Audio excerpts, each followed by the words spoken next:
night, and he would hear it. I don't have really any answer for this one. I've worked in these forests and essentially lived in these forests over the span of several years, and I had no experience in seeing anything like that before. There's my babies. Great. Well, thanks so much.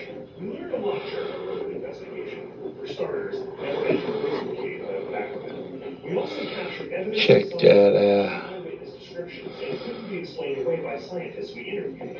In my opinion, it's safe to say that something strange lies behind the phenomenon. Hopefully, the footage will spark more interest in this airborne phenomenon. As if chasing flying dinosaurs in The wind is in my bed. came across an even more intriguing. These are what wakes me up in the morning. South America apparently being plagued by a vampire-like creature. My attention turned to reports of livestock mutilations in Chile that had filled newspapers daily with sightings of a 3-foot creature with coarse hair, black leathery skin. Ain't that so cool?